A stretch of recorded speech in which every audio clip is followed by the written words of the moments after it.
Today we have a Who Would Win of the Raging Cajun and the Hero of Bloodhaven. Both of them are pretty capable in their own rights. They're both masters of the bow staff, but after today's debate, I think you will agree that there is a pretty clear-cut winner between who would win between Gambit and Nightwing. So Gambit was born in New Orleans. He's part of the Thieves Guild, and he was brought up to be a thief. And they have this whole rivalry with the Assassins Guild there. And so, Gambit originally, well, we see a bits of it in the comics and in the X-Men 92 animated series where Gambit's a scoundrel. You don't really Yeah. know where he stands. You're not really sure of his loyalty. Even Jubilee brings this up several times, or Wolverine, where you don't really know where he stands, and he kind of cracks jokes at that. And this is all derivative of, his origins. He's a thief at heart. He's been called the thief many times, and a lot of people wonder why the trench coat. Well, if you go back to the comics or even the animated series, the Thieves Guild, they're all running around. They're all crazy as hell. They're all running around with trench coats in the damn swamps. Why? That part I'm not sure. It's a uniform. It gives them a sense of cohesion, I guess. It's hot as all hell, I'm telling you. Oh, And yeah. and they're running around like this in swamps. So Gambit, we know, has the ability to charge almost any object he chooses with kinetic energy, and then can make it explode. It also has the ability to time said explosion, which is awesome. And it can range from, just the stun of an enemy to absolutely blow the guts out of the person. And again, pretty much any object. It's been known for him to grab just rocks out of the floor. Of course, his trademark thing to throw would be his playing cards, and he's got several pockets in that long coat of his. So he's got, an arsenal to throw at you. And then he's, as Griff said at the beginning of the video, he's exceptionally well skilled with the bow staff. Gambit is highly skilled in martial arts. He's part of the Thieves Guild, and he's incredibly agile and acrobatic. To add to this, Gambit is a mutant. So he's got natural extra strength, agility, and speed that a normal human would not have. He also has another thing that a lot of people forget about is his hypnotic charm. And no, it just doesn't work for the ladies, which does give him the upper hand with the ladies. Gambit, let's be honest, gets a lot of ass, but it also enables him to gain the upper hand in a battle. First encounter, other person doesn't know about it. Gambit could hypnotically charm his opponents into subduing them in battle, which is amazing. Sometimes in comics it just looks like he's just really quick, really powerful, and beats the crap out of them. But a lot of them, it's because they're think of it like along the lines of Dracula. Like they're dazed, they're confused, they don't really know what's going on until they've gotten the snot kicked out of him. Gambit's also very funny. He's got a lot of charm, he's got a lot of wit, and he plays with his opponents. And for those of you who are into boxing or perhaps martial arts, you guys know that, psychological attacks sometimes 9 times out of 10 can gain you the upper hand. It just if your mind's fucked with, if your thoughts are elsewhere, or they can anger you, or things like that, you'll trip, you'll make a mistake, and that'll be all she wrote. So Gambit's got a lot going for himself, and to top things off, he's part of the X-Men. Charles Xavier chose him to join his house and be a part of this elite mutant group that helps humanity. So just some of the things that Gambit, uses to his advantage is, his incredible stamina, his charm, his wit. A lot of people think, well, he wears that long ass coat, and which makes him very resilient to warm weather, heat. He wears that thing. You got to remember, he's from Louisiana. He's from New Orleans, so it's hot for anyone who's ever been down south. It is hot as all hell with humidity, and Gambit's running around with that coat. In the comics, or perhaps in the cartoon, it doesn't seem like it, but essentially that purple thing he's wearing in the front, that's actually armored. So it's not invulnerable to anything. It's just, it does give him an upper hand. Think about it like Batman's armor, Kevlar or something of that nature. His boots are really strong, and they're pretty high up, so being kicked in the shins or that sort of thing's not really gonna do anything. He could also use his coat as a weapon. He toss it, throw it at you, cover you, it'll get in your face. the way he moves during a fight gives him the upper hand with his coat. You know, he can kick you. You don't know if you're gonna get kicked in the face or if you're gonna get that coat thrown in your face or it's just gonna get in your way. It's And also purposefully his bow staff. flashy. Yes, exactly. And also just use this as a distraction. And his bow staff, which in the comics and in the animated series, it's retractable. So you don't know at what moment he's going to pull that out. It's not like this big long stick that he's carrying around in his back somewhere. It's retractable. Mhm. And who knows where he's got that thing in his coat, on his belt somewhere. But he can pull it out at any instant. And Gambit is very, very lethal with the bow staff. He's highly trained in it. He uses it anywhere from to jump a long fence or to just completely beat the crap out of you with it. Some of his weaknesses, however, are like many heroes. Gambit, because of his abilities, because of his mutant powers and his charm and his luck with women, is incredibly arrogant. He thinks of himself as a ladies' man, as the most handsome dude in the room, and also as one of the best fighters.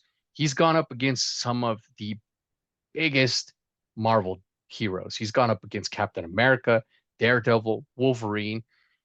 He's gone up against Sabretooth. He's gone up against Omega Red. Yes, he's come out on top on some of these, but he's also gotten his ass kicked due to his, you know, high temper and because of his high level of arrogance. And also one of his, well, as I said earlier, he can charge with most objects with kinetic energy. However, biomatter is something he's not able to do.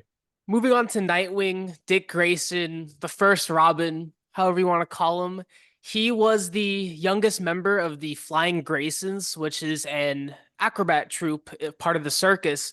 From a very young age, he has shown tremendous agility and he is an expert acrobat and is an absolute master at it because of that. But as it's kind of just a joke with Batman, who loves adopting orphans, he was quickly orphaned during a show when Tony Zuko murdered the Flying Graysons.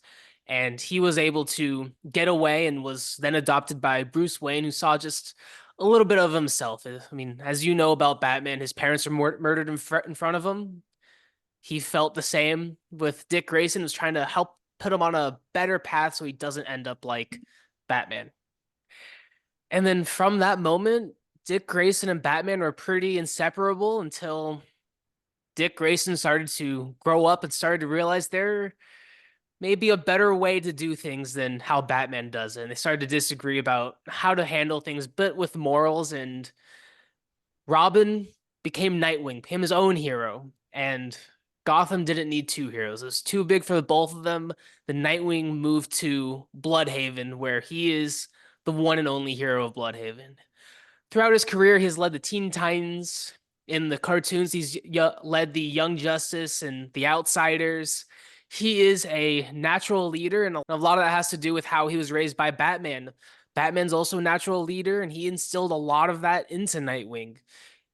Bruce tried to put the best of himself into Nightwing, and that does reflect pretty well. I mean, he was trained in many, many forms of martial arts. Like Gambit, his go-to for the long while was a bow staff, and now it's billy clubs, and his billy clubs are insulated so they can pass through an electrical current. They are pretty dense, and they will hurt quite a bit. He, like Daredevil, he's good at throwing them, and they are just a fantastic, versatile weapon.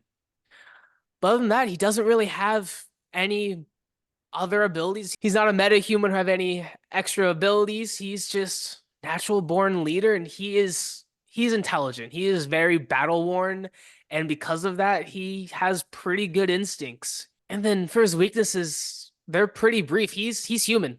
He gets shot. He bleeds just like everyone else. He doesn't have any super strength, superhuman agility, or anything like that. Everything is just peak human condition. Besides that, you can say that his heart, he cares a lot. He has led several teams and he's seen several team members die. You're just gonna struggle to find someone who has more heart than Dick Grayson, especially being raised by Batman. He has quite a bit of heart. After a long discussion, it was off camera, about I think it was about 30 minutes. Edward did finally convince me that Gambit, I do think, wins Probably 7 times out of 10 against Nightwing. Nightwing, while I do think is much more agile than Gambit, I think loses in several other aspects. In hand to hand, they probably go about equal, but the hypnotic charm and Gambit's mutant abilities, hard to deal with. Yes, Nightwing has dealt with several metahumans, bunch of bigger threats than Gambit, but he's also had a lot more intel going into the battle, and the hypnotic charm is just hard to deal with. I mean, we've seen Nightwing lose to Poison Ivy, and that has to do with physical touch. Gambit doesn't even need physical touch, and he can get Nightwing all confused and dazed. And then from there, they're pretty even in weaponry. I mutant abilities, man. I mean, what can you say? It's hard to beat when you don't have any. Yeah, I've had this conversation with numerous friends. I told Griff, I read my comics. I'm aware of who Dick Grayson is. 9 times out of 10, he beats most dudes. He was trained by Batman from a very early age. He's, as Griff said, he's to say that he's highly skilled in martial arts is selling him short. He goes above and beyond that. He trains every single day, numerous hours. He's also very intelligent, as Griff said. He's probably not on the level of a Detective Vest Batman because who the hell he is, but he's definitely up there. He learned from the best. Yeah. He didn't just sit there and ride shotgun for fucking 12 years. He learned everything he could from Batman. So I'd even put him a little bit higher. I wouldn't say seven. I'd say probably nine.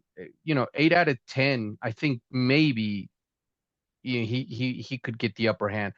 However, Gambit, as Griff said, Gambit is very highly skilled in martial arts. If Gambit were completely human and it was just hand-to-hand combat, Wow. Not even Nightwing close. would win hands down. Wouldn't have anything to say about it. But Gambit's mutant ability also gives him extra human dexterities, which it enables him to just go above and beyond what physically limits Nightwing because of his human condition.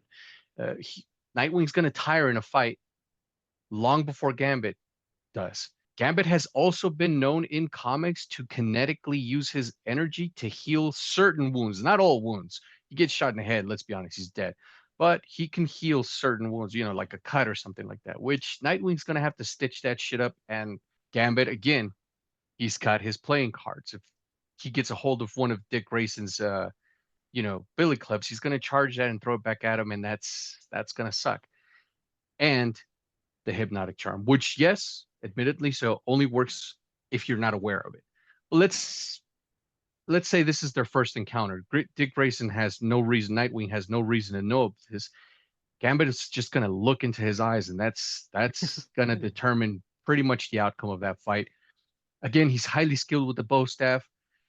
What gives Gambit the upper hand in this particular who would win is his mutant ability. The fact that he's a mutant. And yes, Griffin said it before you guys sound off in the comics. I 100% am aware that Nightwing has faced off against bigger and badder foes. But as Griff so eloquently said it, he was also prepared for those fights. If he's not prepared for Gambit, Gambit's going to take that win. So Gambit, for me, definitely Gambit comes out on top. Can't beat Gambit. He is a lot more versatile with a lot more weaponry. I mean, as you said earlier, with rocks, dirt.